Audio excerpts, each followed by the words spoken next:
I want to welcome you to the third session of our seminar on Christian education. I'm glad you could be with us this evening. We're going to try to finish up tonight by completing a thought that started 2 sessions ago when I taught you that the Bible shows us that walking with God, keeping covenant with Him, requires us to raise our children in such a way that they see everything in life and everything that they learn is from the perspective of God's Word. We want our lives to be God-centered. We want our families to be God-centered, and therefore we want the education of our children to be God-centered as well. And so Christian education was presented then as a covenantal duty. If we would love God with all of our heart, soul, strength, and mind, then we must show that in the way in which we educate our children, because they belong to the Lord as well.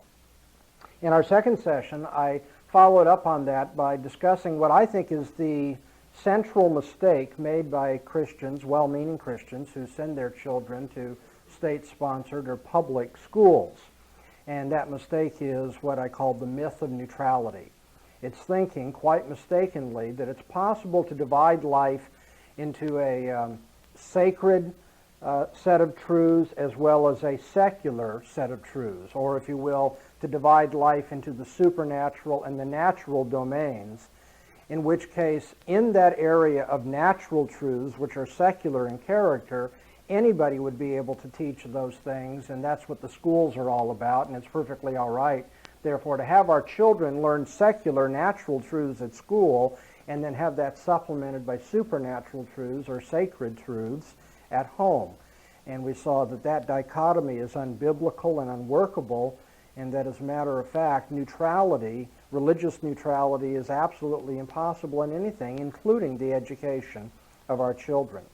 And now I'd like to cap all that off tonight by talking about the impossibility of the state schools, the impossibility of what's often called public education. But right here at the beginning of our lecture, we have to get something straightened out, because the language that is used in discussions of school issues is, I think, very misleading, very ambiguous when we talk about such things as, quote, public schools. Sometimes the thought is that the schools which are sponsored by the state, which are funded by taxes that are extracted from citizens, and therefore the education that it pays for is for every child, no matter what the background or whatever the outlook of the family or the lifestyle of the family may be, that's what is public education. And then over against public education, you have what's sometimes called private education. Now, those terms are not so bad if you know how they're used, but they're not ordinarily used in the right way. By public is meant publicly funded education. So state-sponsored, tax-supported schools.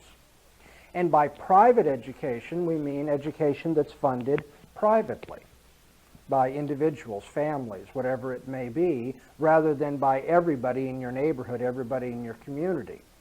So the public-private distinction is a meaningful one as long as you're talking about who's paying the way for the education. But most people don't use the terms that way. They use public and private to mean something like education that's available to the public. That's what the state gives. And then if you have a church or some private group that has private education, then it's restricted education. But as a matter of fact, when Christian schools operate, they operate public establishments. What do I mean by that? They're open to the public. There may be a few religious organizations that have parochial schools available only to people who go to that particular church or denomination, what have you. But for the most part, the Christian schools that we have in this country are public institutions. They're open to anyone who would like to come. They are not discriminatory. The real distinction that we should be holding in mind, therefore, is not so much public-private, but it's a question of state-sponsored or privately sponsored schools. But I'm not going to be talking about private education, privately sponsored education per se, because that would include any number of groups that are not religious or not Christian in their orientation, though they run an establishment that is funded by the parents and the tuition that's paid by the students. I'm going to be talking tonight about Christian education over against state-sponsored education. And my point is going to be that the public schools, what we call public schools, the state-sponsored schools, are in fact a failure as schools. They're a failure at what they claim to be. And when we get to the end of the lecture, I'm going to argue that they are not just as a matter of incidental fact. It's just worked out that way so far, but that philosophically and inherently, it's impossible for state-sponsored education to be what it claims to be. And so you might look upon tonight's lecture as the impossibility of the state schools. Let me begin by talking about some problems in state-sponsored education.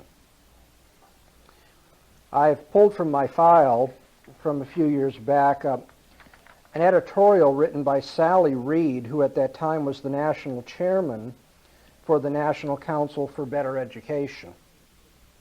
And Ms. Reed's purpose in writing was to evaluate the NEA, the National Education Association, which is the largest teachers' union in the country, and I don't know what the exact percentage is, but the vast majority of teachers in the state-sponsored, or what we'll call public schools, belong to this teaching organization, to this union.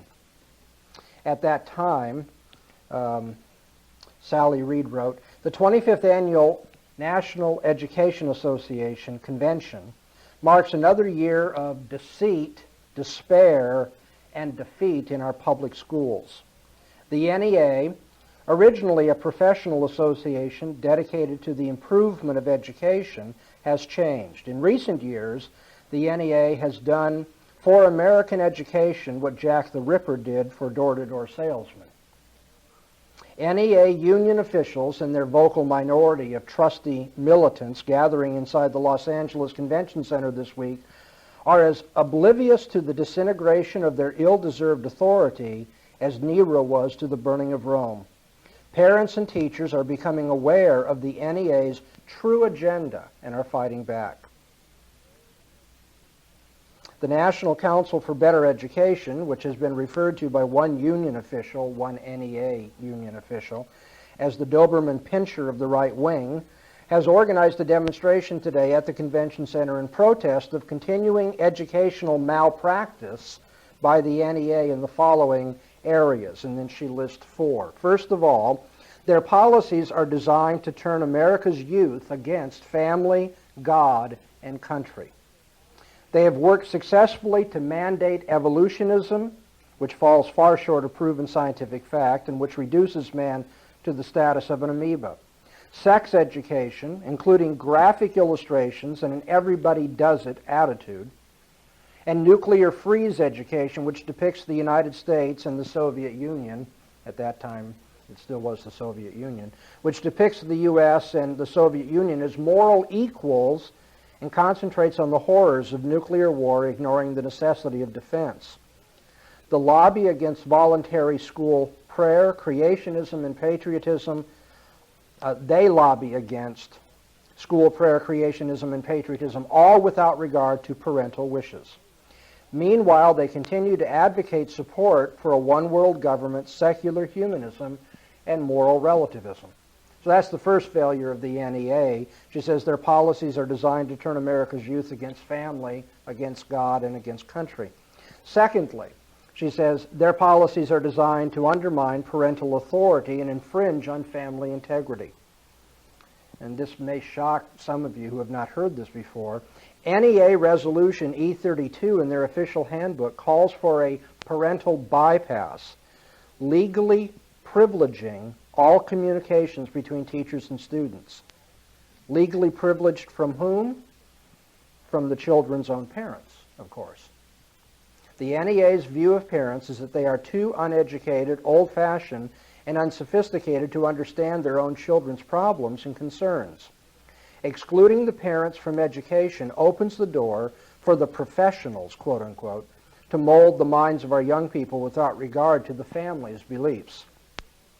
NEA union officials continue their assault on parental choice by advocating mandated kindergarten, the younger the child, the easier it is to shape his or her views, mandated sex education, and mandated bilingual education, keeping minorities outside the mainstream of American society, to name just a few of their pet projects. Thirdly, about the NEA, their policies are designed to protect incompetent teachers and drive good teachers out of the profession. The NEA discourages competency tests of teachers to weed out substandard educators. They oppose merit pay or any merit system incentives that would attract and keep America's brightest. And then fourthly, their policies of deception are designed to keep their own rank and file in the dark as to their true, radically leftist intentions. They habitually refuse to publicize, one, their lobbying efforts for abortion.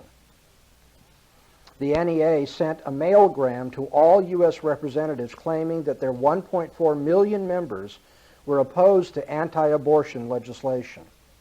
In reality, 75% of their membership are opposed to the NEA's lobbying efforts on abortion.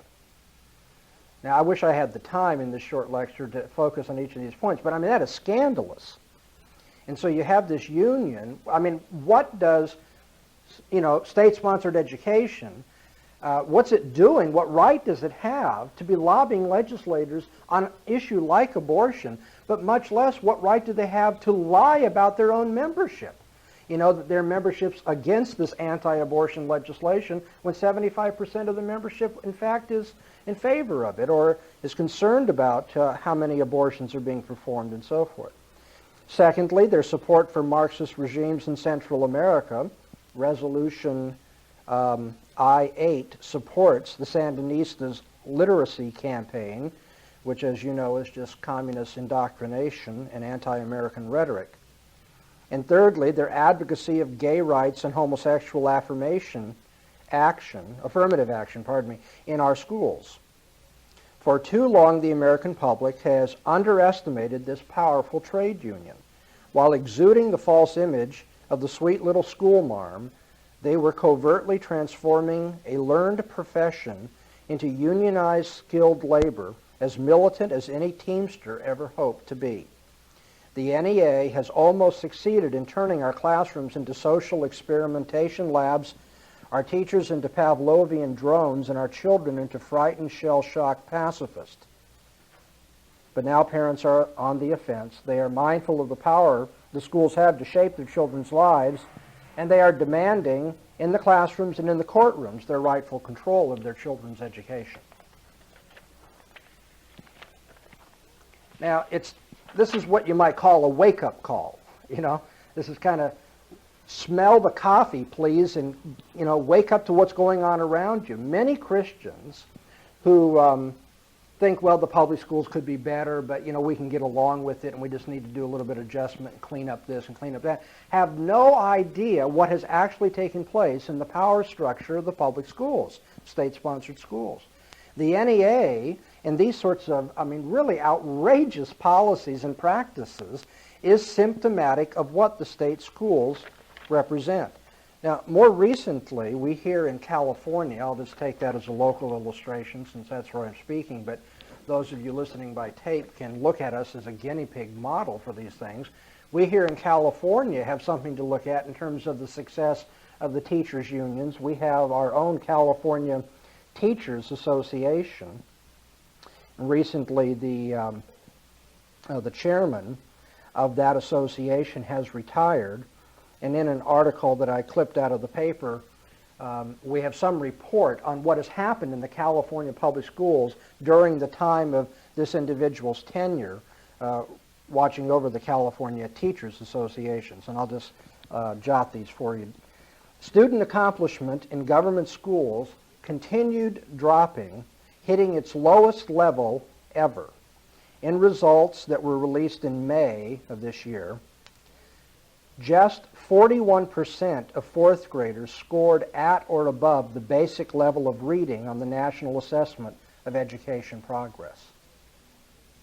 Now, I want you to think about that. Let that sink in. This is in a state that spends huge amounts of money on education. And not even half of our fourth graders reach the competency level that is set by the National Assessment of Education Progress. During the time of this gentleman's tenure, the CTA, the California Teachers Association, continued supporting bilingual education, which has been shown to be immensely wasteful and keep students from learning English. A Little Hoover Commission analysis found bilingual schooling to be, and I quote, inappropriate, unwarranted, not feasible, and counterproductive. That's what the outside experts say when they come in and they look at it. But that's what the California Teachers Association has supported for all these years. The CTA backed the California Learning Assessment System. You'll probably recognize that more by the acronym CLAS, which is a politically correct test that even included some answers arrived at by groups, not individuals, in the testing sessions. And even the old Democratic legislature objected to the test and canceled its funding last year. When the CLAS test results actually were released in April, they were abysmal, commented State Schools Superintendent Delane Easton, who is a favorite of the California Teaching Association. And I quote, "You can argue all you want about the test, but the bottom line is something is wrong. The kids' basic skills are not what they should be." End of quote. Duh. No kidding. The CTA just set up a new fund to fight initiatives. That is, the Teachers Association has put aside money so that it can politically fight initiatives that come before the people of California. The $19 per member annual assessment taken from teachers' taxpayer-funded salaries will grab about $3.8 million a year. Well, that's really quite a war chest, isn't it, with which to defeat school choice and other initiatives. That's our tax dollars at work. Our tax dollars pay for membership in the CTA, and that membership dues is used for politicking and lobbying efforts to defeat initiatives that would allow parents choice in the education of their children. So your money, my money, is being used to defeat our desire through the political process to gain greater freedom and choice in the education of our children. Now, these are horrendous moral blights. These are not just passing mistakes or one teacher who turned out to be a sex maniac or something like that. We're talking about a corruption that has gone to the very heart and core of the public school, state-sponsored educational system. Under the previous chairman of the CTA, that union or association has continued its cry that the problem in schools is that not enough money is spent. I mean, when you hear these people speak publicly, you just will not hear another refrain. This is the one note that they're able to sing. More money, more money, more money. Well, but you're doing such a bad job. More money, more money, more money. But our children are turning into juvenile delinquents. More money, more money, more money. Over and over and over again. Give us money.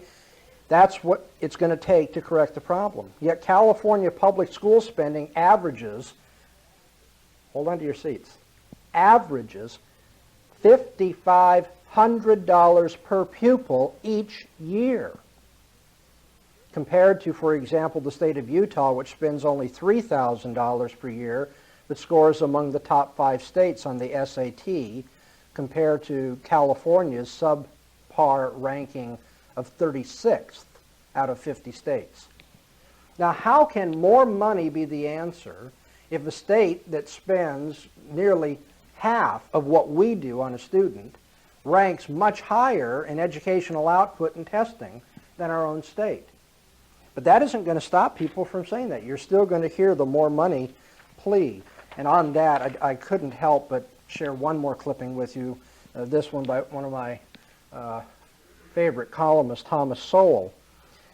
He writes recently, "If anything has been shown by innumerable studies over the past few decades, it is that throwing more money at schools and colleges does not improve the quality of education. For example, the big decline in high school students' test scores, which began in the 1960s, was accompanied by huge increases in government spending on education. A more recent study showed that the states whose public schools had the highest scores had lower than average expenditures per student. When money for education does not disappear into a larger bureaucracy, headed by honchos with fancier offices and more perks, it often finances the endless distractions from basic education sought by teachers who themselves lack a fundamental grounding in academic skills. Now, I mean, any study of the statistics, the empirical evidence, will tell you more money has nothing to do with the improvement of educational quality in our schools. So how are the public schools doing? How is state-sponsored education going? I don't know why any Christian who has looked at the issue, is aware of what's going on in the world, would want his or her children in the state-sponsored schools. It's an absolute educational, social, moral, spiritual debacle. There's just no reason for people to be there. But now I know what the answer is going to be. And I don't say this in an adversarial or angry or negative, critical way, but for a number of years I've talked about these things, and I think I have a good feel for why parents are still not moved to have their children taken out of the state-sponsored schools when you hear all this kind of evidence. And it is overwhelming, it's really terrible, but the thought is this, well, but it doesn't have to be that way. What we have here are, if you will, incidental errors. We have bad leadership in the teachers' union, and we have some bad teachers, and we've had a few bad years of substandard education and test scores and that sort of thing. But really, the schools are essentially wholesome, they're healthy, and if some adjustments were made, we could turn this around, we could shift the tide, and things would start getting better. We'd get back to the good old days when the public schools were something to be proud of. Well, I'm going to suggest to you a different perspective. That the reason why we're seeing today all of the problems in the public schools or the state-sponsored schools that I'm referring to is not because somewhere back in the mid-50s we kind of shifted away from good American values in these schools and things started going downhill. It's that by the mid-50s, what was rank and inherently wrong in the public schools all along finally started to be harvested. That the seeds of the destruction of the public schools have always been there inherently.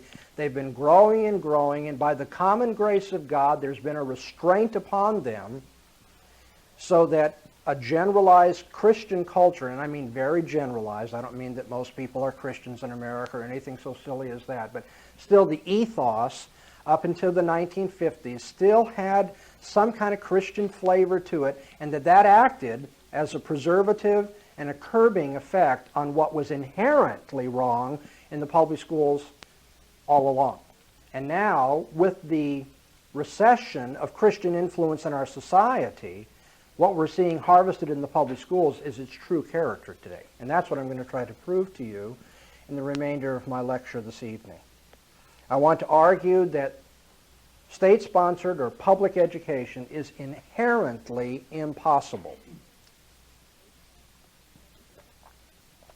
And to do that, I'd like to pose a series of issues for public schools to resolve. We're just going to kind of think this through in an illustrative way. And we must remember that public or state-sponsored schools must resolve these questions or these difficulties in a pluralistic fashion. Pluralistic meaning to the satisfaction and equitable treatment of all taxpayers and viewpoints represented by them. Let me say that again. A pluralistic resolution of the problems must be one that is to the satisfaction and equitable treatment of all taxpayers and all viewpoints represented by them. Okay? So I'm going to pose some problems, and then we're going to take this standard of pluralistic resolution, which is what it would have to be if it's going to be state-sponsored. It has to be fair for all citizens who pay their taxes, after all. And we're going to ask, is it even possible to resolve the problem in a pluralistic fashion?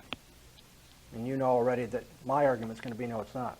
Number one, let's take this old, threadbare question of prayer in public schools. Should the public schools publicly acknowledge prayer or time for private prayer? Now, I want to make very clear what I'm talking about here. I'm talking about simply acknowledging prayer or a time for prayer.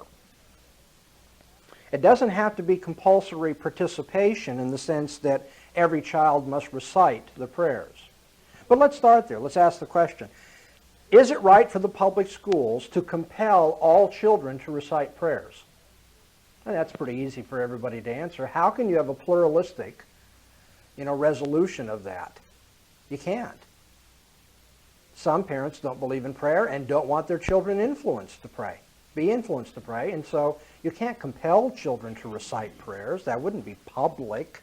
That wouldn't be pluralistic. Well, then how about compulsory participation in the sense that though they don't have to recite the prayer, they have to bow their head?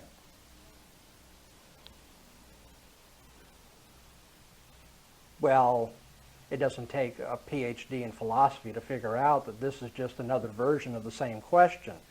Yes, they're not being compelled to recite the prayer, but they are being compelled to go through some of the motions, if you will, to enter into the lifestyle of a praying family by bowing their heads and showing respect in that way. So we say, okay, you can't have a pluralistic resolution of the prayer problem by saying they just have to bow their heads, but they don't have to say the prayer. Well, how about this, which is the more recent version of how we're going to get public schools to allow for prayer? What if there's compulsory participation in the form of silence? Is this equitable treatment of all taxpayers and all points of view if what we say is in the public schools at a certain given time in the morning, let's say 8:15, all students will be required to be quiet for 1 minute so that those who wish to privately pray may do so? Well, again, it doesn't take a PhD in philosophy, or you don't have to be some advanced logician to figure this out. If it's not correct, if it's not acceptable to compel students to bow their heads, why is it acceptable to compel them to be quiet at this time of day? That's not natural for them to do. I mean, it may be that the teacher wants quiet in the classroom while he or she's teaching math. That's another issue. But to compel silence for the sake of respecting other people praying, not all religious perspectives, not all taxpayers agree with that. Some parents would say, I don't want my children to think that other children are doing things they're not doing, so they're left out, or they're awkward, or they're strange, or they're against the tide, or whatever it may be. That's not fair to make my children feel guilty in that way. So compulsory participation in prayer, whether it be recitation of prayers, bowing of your head, or just showing the courtesy of being quiet for a minute, cannot be an issue that is pluralistically resolved because parents are going to see differently on this. It's just inherently impossible to solve the school prayer problem. It would be easy enough to become like some of our politicians who want to jump on this bandwagon and look like they're being religious and so forth and push for prayer in the schools and so forth. But in the nature of the case, a state-sponsored school cannot make that religious decision for people, and therefore it cannot resolve the question of prayer. There are other problems with prayer before I go to the next issue. Just think about this. Should the wording of a prayer that is prayed out loud, let's say at the baccalaureate service or at the graduation service from the high school, should the wording of that prayer be redemptive in character?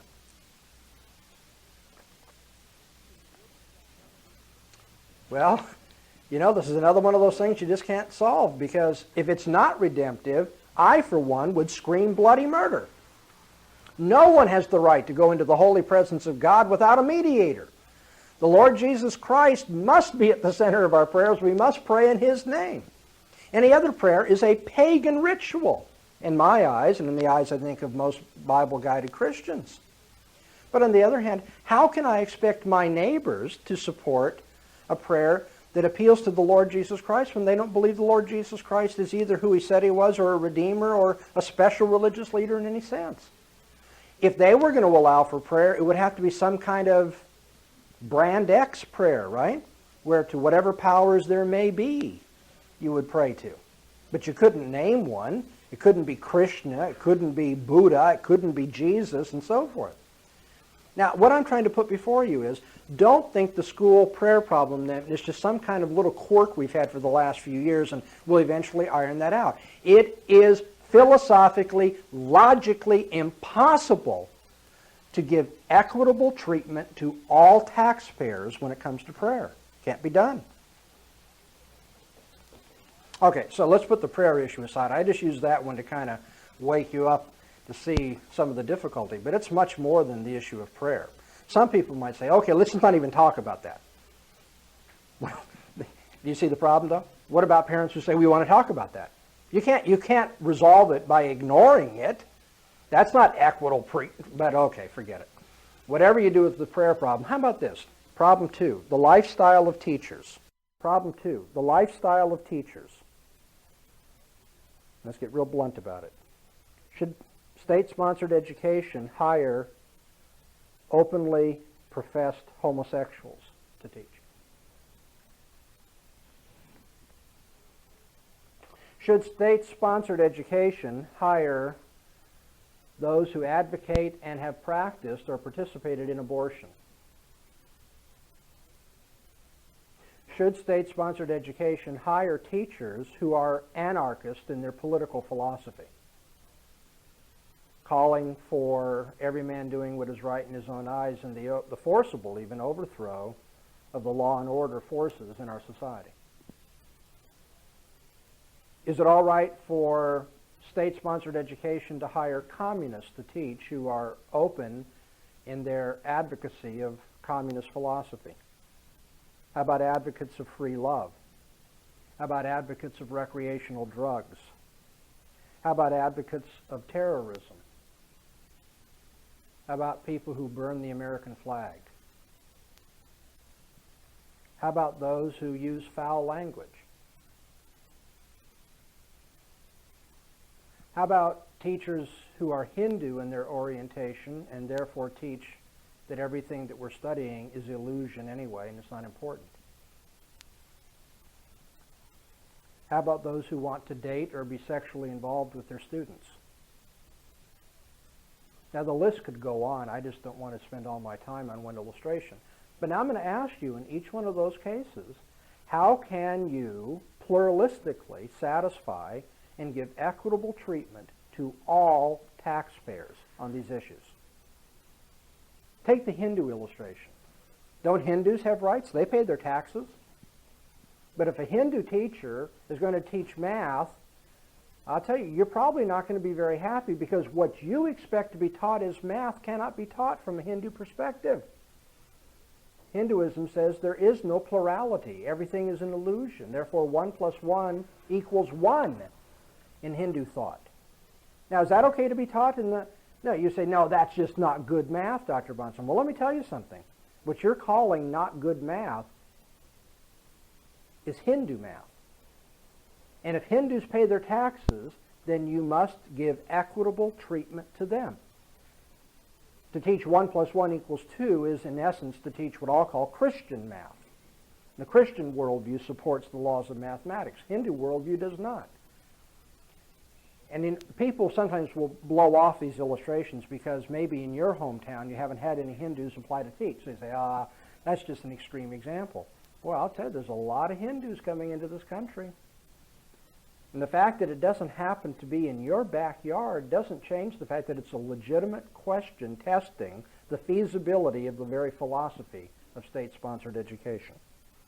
What about the foul language illustration? Now, I happen to have gone to a state-sponsored high school. Not that I support that, but in my own growth and upbringing, that's where I was at the time.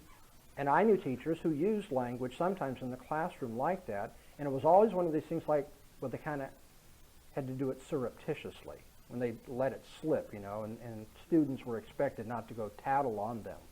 Well, why should they have to worry about that? On what basis can the state-sponsored school tell us which kind of adjectives are acceptable in language? Well, you'd have to have some kind of, what? Absolute moral point of view or religious perspective to justify that. But if that's true, you're not giving equitable treatment to those who reject that moral point of view or that religion. How about abortionist or terrorist? Or here's one that if you really want to see an explosion at a school board meeting, how about high school teachers that date their students? But why shouldn't they be allowed to date their students if those families that have students involved in this are paying their taxes? Shouldn't you give them equal treatment, equitable treatment as well? You see, the lifestyle of teachers is not something you can just kind of disregard when it comes to hiring. It's not something you can disregard when it comes to conduct in the classroom, social behavior on campus, or even the content of what these teachers are going to say. Well, let's change the subject. My third illustration is, how can there be a pluralistic resolution of conflicts over school social behavior? How should dress code disagreements be resolved? Some families are not upset when their teenage daughters come to school with a great deal of cleavage showing. Other families think that that's disruptive to the classroom environment and or immoral. Now, whose point of view should be preferred here if you're going to give equitable treatment to all taxpayers? Should young male students be forbidden to wear clothing which is socially identified with a particular gang? How can you give equitable treatment to all points of view on that issue? How about school lunches? Should school lunches include meat, thereby offending the vegetarians in the culture? Should school lunches include pork, thereby offending the Jewish and Muslim elements in the society? Well, these are little trivial things, right? Well, they may be, but they're a good test. The philosophy of pluralistic resolution of disputes just won't work here. How about schoolyard disputes? Should they be settled by violence? Now, I mean, everybody's got a knee-jerk response to that one. We all know the answer, right? The person who's the playground attendant is supposed to go over there and stop those boys from fighting. Why? And what if, and I'm not really being as extreme or outlandish as some of you might think, what if there are certain families or fathers who teach their children, this is what you do when you get into a hassle with somebody else? You knock his teeth out. Because in this world, might rules the world. So you might as well learn on the school ground. If somebody's hassling you, you got to learn to just clean his clock. Now, some teachers don't think that's the way it should be done. And parents, especially those that have their children having their teeth knocked out, don't think it's a very good thing to do at all. But now how can you equitably resolve that if we have parents who say, no, I think violence is what should be done. You might as well get used to it because when you get out of school, that's the way it's going to be. Is it acceptable at the local state-sponsored high school to have homosexual couples come to the prom? It's not an extreme illustration like some of the others you might imagine are being extreme. I mean, that's in the paper every spring now. Some school somewhere is going through major hassles over this. Now, some schools have said, okay, we just aren't going to fight it. So if you have a homosexual couple, we're going to let it happen. Well, I'm asking, is that equitable treatment of all points of view? As a matter of fact, I don't want my teenage children going to a social affair or a prom where homosexuals are displaying their perversion. And so my point of view has not been taken into account. My moral prerogatives have been trampled upon when the school decides to open the door to that kind of perversion. Anybody catching on here? In each one of these cases, I want you to see the notion that the state can satisfy all points of view, or that the state can even find a lowest common denominator, is really naive. It's logically, inherently impossible. Now let's talk about what's taught in the classroom. We've looked at the prayer issue, the lifestyle of teachers, school social behavior, but let's go to the heart of the classroom and its instruction. What should be taught or considered about origins in the classroom? What should be taught about man's moral condition? What should be taught about the solution to man's predicaments in this world? There are many classes where you cannot avoid saying something on these issues. Where do we come from? What's the mess we're in? How can it be resolved? Are humans unique from animals? Are humans superior to animals? Is it acceptable for humans to eat animals, use them in experimentation? Is it acceptable to dissect a frog in the biology lab? You have to have some view of human life and its place in the universe, some understanding of the relationship to animal life to answer those questions. When we're in social science classes or history courses, how are we to evaluate man and his general character? Do we find that men are basically good people? Is that what we're supposed to teach children? And therefore all the wars that we've seen through the history of the Western world are all flukes in human nature? What are we supposed to make of this? And what are we supposed to teach people as to, or our students, as to how they can go out into the world and make it a better place? What are we supposed to teach in the liberal arts? What are we supposed to teach in the natural sciences about man, his moral condition, his predicaments, and the solution to them? Now, some people might say, stay away from those questions. Just don't bring them up. Well, in essence, that's to say, don't talk about social science. Because social science is a science about man and his interpersonal relationships. You've got to answer these questions. And even when you think you're not answering them, you're really carrying the baggage of some kind of presuppositions or assumptions about that. Are we supposed to pretend that those questions are not relevant to literature, are not relevant to history, are not relevant to all of the curriculum? It's impossible. I have a fifth question for you. What are the state-sponsored schools supposed to do about teaching the laws of mathematics, or the laws of science, or the laws of morality? Can state-sponsored education teach that there are laws at all? Now, I realize because most people haven't had courses in apologetics and haven't been forced to become analytical and pushy about this, that they just take it for granted everybody knows there are laws. Well, now, wait a minute. If the state-sponsored schools are not supposed to teach a religious perspective or anything about God, then where do these laws come from? Has anybody seen these laws? No, we take them for granted. But what right do we have to take them for granted? The only reason we take them for granted, I would argue, is because we're all made in the image of God, and we know very well there are laws of math and laws of morality and so forth. But from a secular point of view, you can't say that. So somebody might say, well, from a secular point of view, we just have to say there's a realm of laws. You're saying, wait a minute, but that violates what the secularist teaches students about how they know things in terms of observation and research and experimentation. No one has discovered the realm of the laws. No one's done scientific experimentation upon that. How dare you teach students that? Why don't you just teach them there's Santa Claus if you're going to do something like that?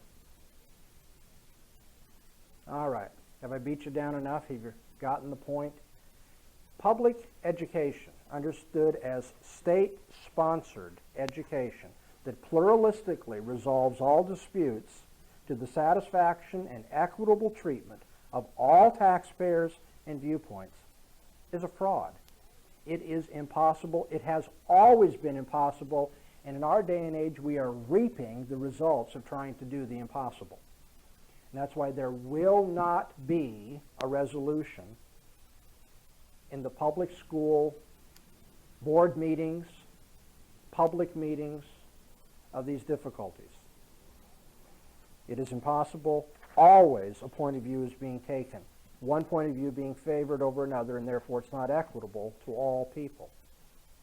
Well, now that being the case, I have another question. And this one is morally charged. Should people be forced to finance what they disagree with?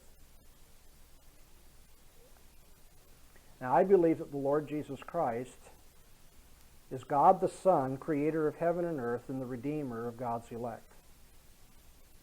And I believe that that is necessary as the foundation and presupposition of all education. Colossians 2, verse 3 tells me, all the treasures of wisdom and knowledge are deposited in this one who is the creator and redeemer. And therefore, I'm going to go next door, and I'm going to ask the neighbor over here and go the other way, the neighbor over here, and say, now look, I expect you to cough up $3,000 each year to educate my children in a Christian perspective, that Jesus is the repository of all the treasures of wisdom and knowledge. Now, what if I went over with a gun, so it's not really a matter of dispute, it's a matter of compulsion? What if I go over and I say, you're going to pay for my child's Christian education?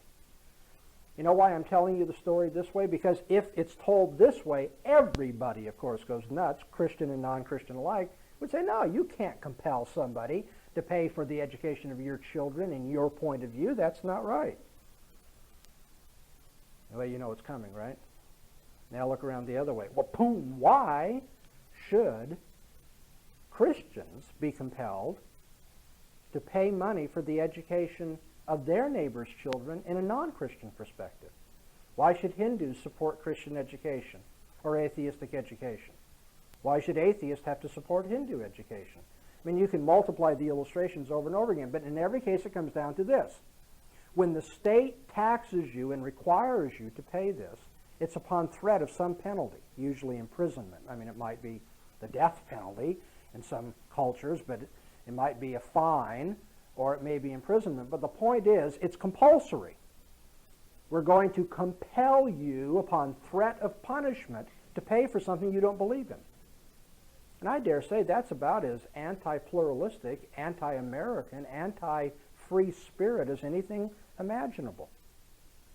The way to peace is the free market. The way to peace in all of the educational disputes of our culture is the free market. Not rancor and riots at school board meetings, but the free market. Make your own choice and then pay for it. That is to say, the answer to all of these problems is private funding of education. And so if you don't like the fact that this school over here has homosexuals going to the prom, or if you don't like the fact that this school over here has some kind of vague prayer to whatever powers there may be, no reference to Jesus, then don't send your children there, and you won't be forced to pay for it either. You only have to pay for the education of your children in the way that you think is best. Now, some parents might say, well, I don't have a school that teaches everything the way I want. Well, hey, life's rough. Now, you probably don't, with your paycheck, have the privilege of buying everything you want either. You have to make choices and trade-offs in life. But the point is, you choose where your children should go, to that school which best accommodates your prerogatives, your perspectives and principles as a parent, and you pay for it. You see, if we have privately funded education, then there's no reason for my neighbor to be angry with me because I want my children taught in a particular way. I'm not forcing him to pay for it. And he's not forcing me to pay for the education of his children. Or how about those neighbors who don't have any children at all? They're not involved in this sort of thing. The free market automatically resolves every one of the disputes that I brought up tonight. They seem so terrible, but they're only terrible and intractable when you have the idea that there must be a pluralistic resolution that gives equal or equitable treatment to everybody. Let everybody make their choice and pay their own way. Should your children be raised and molded contrary to your values? Should your children be raised and molded contrary to your convictions? If you're a Christian parent, you need to see not only the inherent impossibility of state-sponsored public education, you need to see that is, in matter of fact, a fraud being perpetrated upon you. Because your children will not be molded and will not be taught in the way that you approve of as a Christian, but you will pay for it and you'll be told, this is for everybody. Should anyone be obligated to pay for the education of his neighbor's children according to his neighbor's parental choices? I would hope that, just as a moral question, everybody would be able to see the answer must be no. You're not under obligation to help your neighbor raise his children in a pagan way, a Hindu way, a Christian way. That's not your obligation. And therefore, public schools, if you mean by that state-sponsored schools giving equitable treatment to everybody, public schools are inherently impossible. And if they're impossible, the practice of them is, whether we recognize it on the surface of things or not, hypocritical. What is really taking place in what we call the public schools or the state schools today is the financing of the wishes of one group out of the wallets of others. Now, we do a good job of hiding that. We try to put a nice veneer or coating on it to say this is equitable, this is for everybody, we make no choices, we are neutral, but it's impossible that they are. We've already seen that. And so, in fact, some people's wallets are supporting the wishes of another group of people who are having their way in the public school. The fact is that the Bible does not authorize, God has not authorized as a tax-supported program, has not authorized the state to tax us to run schools. And almost always when you see the public or the state authorities engaging in something that they've not been authorized to do, you're going to find that the state is engaged in well-intentioned but messianic tyranny. Because the way in which you will see public school teachers and administrators defend the public school system, they may not use the word, but you look at their defenses and it's messianic in character. We've got to save the world. We've got to save the lives of these little ones. We've got to save our culture. Well, you know what? There's only one way to be saved from a Christian perspective, and that's to come to the Lord Jesus Christ. Jesus said, if we abide in his word, then we are truly his disciples, and we will know the truth, and the truth will set us free. Jesus is the one who offers liberating truth. And so now what you have in the public schools, even when you have well-meaning Christians involved, is a substitute Messiah, saying we've got to save our culture, save our children. It may be well-intentioned, but it is not authorized by God, and therefore it's idolatrous. And it's theft, because it's taking money from people that God has not authorized the state to take. Christian parents must be concerned for far, far more than whether Johnny may pray in school, or the lifestyle of teachers, or the social conduct that's acceptable on campus. They must be concerned that in all things Christ be given the preeminence. That's what Colossians 1:18 says. In all things. No exclusion for education, no exclusion for the upbringing of your children. In all things, that Christ might have the preeminence. And if Christ does not have the preeminence at the local state-sponsored school, then it's not something we as Christians should be supporting. I want to end our lecture tonight by reading another clipping for you, this one coming from quite a while ago, over a decade ago. It was written by E. Earl Ellis, who is a professing Christian, and he has, I think, a very important thing to share about the impossibility of secular education. And the title is, If Only a Secularist Religion is Taught. He says, 2 decades have passed since the Supreme Court prohibited prayer and Bible reading in the public schools, and there is little prospect of returning to the status quo ante. Support for the shift in public education from a mildly Christian to a secular context is sustained mainly by the assumption, remarkably widespread and largely unquestioned, that the removal of religion from the school would produce a neutral arena equally fair to children of every religious background. Does the secular public school in fact achieve this goal? Both logic and experience argue that it does not. On the contrary, the secular school only raises the religious question in a different and more acute form. This is true because of the inherently religious dimension in education.